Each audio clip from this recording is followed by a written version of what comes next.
അസ്സലാമു അലൈക്കും. ആരോഗ്യവും സൗന്ദര്യവും ആഗ്രഹിക്കാത്തവർ ഇന്ന് ഈ ലോകത്ത് ഉണ്ടാവുകയില്ല. നമ്മൾ കഷ്ടപ്പെടുന്നതും അതിന് തന്നെയാണ്. എന്നാൽ മഹാനായ സയ്യിദുന അലി റളിയല്ലാഹു അൻഹു നമുക്ക് 10 ടിപ്സുകൾ പഠിപ്പിച്ചു തരുന്നുണ്ട്. ഈ 10 ടിപ്സുകൾ ഫോളോ ചെയ്താൽ ആരോഗ്യവും സൗന്ദര്യവും നമുക്ക് വന്നു ചേരുന്നതാണ്. ലൈഫ് അടിപൊളിയാവും.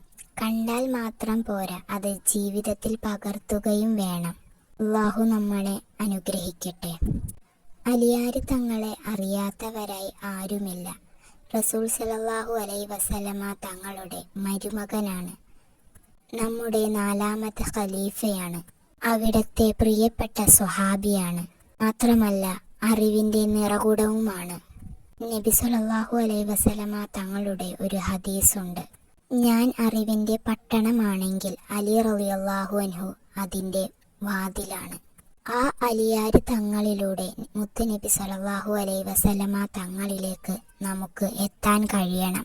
അലി റളിയല്ലാഹു അൻഹുവിന് അറിവ് മാത്രമല്ല, നല്ല ആരോഗ്യവുമുള്ള ആളാണ്. ഖൈബർ യുദ്ധത്തിനിടയിൽ മുസ്ലിങ്ങളുടെ കയ്യിൽ ആയുധങ്ങൾ നഷ്ടപ്പെട്ടപ്പോൾ ഖൈബറിൻ്റെ ഉരുക്കുകോട്ട പറിച്ചെടുത്ത് പരിചയാക്കി യുദ്ധം ചെയ്തിട്ടുണ്ട്. യുദ്ധത്തിനു ശേഷം 70-ൽ പരം സ്വഹാബികൾ പൊക്കാൻ നോക്കിയിട്ടും ആ കോട്ടയുടെ വാതിൽ പൊങ്ങിയില്ല. അത് ഒറ്റ കൈകൊണ്ട് പൊക്കിയെടുത്ത ധീരനായ സയ്യിദുന അലി റളിയല്ലാഹു അൻഹു. ഇത് കറാമത്തിന്റെ യഥാർത്ഥ ശക്തി തന്നെയാണ്. ആരോഗ്യത്തിന്റെ ചില കാര്യങ്ങൾ നമുക്ക് പഠിക്കാം. മുഖത്തിന് ഈമാനിക ചൈതന്യം നമുക്ക് ലഭിക്കും. ഒന്നാമത്തേത്, ഒരു മനുഷ്യൻ ഭക്ഷണം കഴിക്കുമ്പോൾ ആദ്യം ഉപ്പ് കൊണ്ട് തുടങ്ങിയാൽ അവൻ്റെ 70 രോഗങ്ങൾക്കുള്ള ഷിഫയാണെന്ന് അലി റളിയല്ലാഹു അൻഹു പറഞ്ഞു. ഭക്ഷണം കഴിക്കുന്നതിനു മുൻപും ഭക്ഷണം കഴിച്ചു കഴിഞ്ഞിട്ടും ഉപ്പ് ഉപയോഗിക്കുക. 70 രോഗങ്ങൾക്കുള്ള ഷിഫയാണ്. രണ്ടാമത്തേത്, 7 അജുവ ഈത്തപ്പഴം കഴിച്ചാൽ വയറിനുണ്ടാകുന്ന ബുദ്ധിമുട്ടുകളും വിര ശല്യങ്ങളും ഒഴിവാകുന്നതാണ്. 7 ഈത്തപ്പഴം കഴിക്കുന്നവർക്ക് അന്നത്തെ ദിവസം സിഹർ ബാധിക്കുന്നതുമല്ല. മൂന്നാമത്തത്, എല്ലാ ദിവസവും 21 ഉണക്കമുന്തിരി, ചുവന്ന ഉണക്കമുന്തിരി ഒരാൾ കഴിച്ചാൽ അവൻ്റെ ശരീരത്ത് അവൻ വെറുക്കുന്ന ഒന്നും കാണുന്നതല്ല. സയ്യിദുന അലി റളിയല്ലാഹു അൻഹു. നാലാമത്തത്, ഇറച്ചി കഴിച്ചാൽ ശരീരത്തിന് നല്ലതാണ്, അധികമാകാൻ പാടുള്ളതല്ല. അഞ്ചാമത്തത്, ഇറച്ചിയുടെ ചാറ് കഴിക്കുക. ആറാമത്തത്, പശുവിൻ്റെ ഇറച്ചി രോഗമുണ്ടാക്കും, അത് നല്ലതല്ല. പശുവിൻ്റെ പാൽ, നെയ്യ് എന്നിവ ഔഷധമാണ്. 8 പ്രസവിച്ച പെൺകുട്ടികൾ ഈത്തപ്പഴം കഴിക്കുന്നത് ശരീരത്തിന് അത്യുത്തമമാണ്.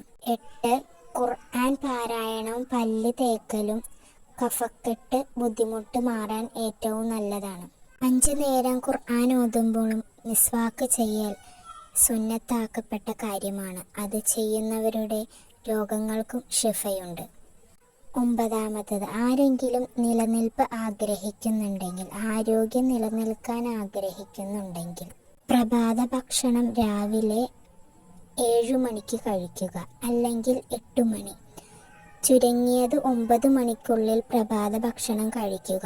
വൈകിട്ട് 8 മണിക്കുള്ളിൽ ഭക്ഷണം കഴിക്കുക. അത്താഴം കഴിക്കാതിരിക്കരുത്, അത് നമ്മുടെ ആരോഗ്യത്തിന് മോശമാണ്. രാത്രിയിലെ ഭക്ഷണം കഴിക്കാതിരിക്കരുതെന്ന് ഹബീബായ റസൂലുള്ളാഹി സ്വല്ലല്ലാഹു അലൈഹി വസല്ലമ തങ്ങൾ പറഞ്ഞിട്ടുണ്ട്. നമ്മളെ രോഗികളാക്കാനും വാർദ്ധക്യത്തിലേക്ക് നയിക്കാനും ഇത് കാരണമാകുന്നു. 10ാമത്തത്, ഭാര്യ ഭർത്ത ബന്ധം അമിതമാകരുത്. ഈ 10 കാര്യങ്ങൾ ജീവിതത്തിൽ കൊണ്ടുവരിക. നല്ല ആരോഗ്യവും സൗന്ദര്യവും ഉള്ള ആളുകളാകാൻ അല്ലാഹു തൗഫീഖ് നൽകട്ടെ. ആമീൻ.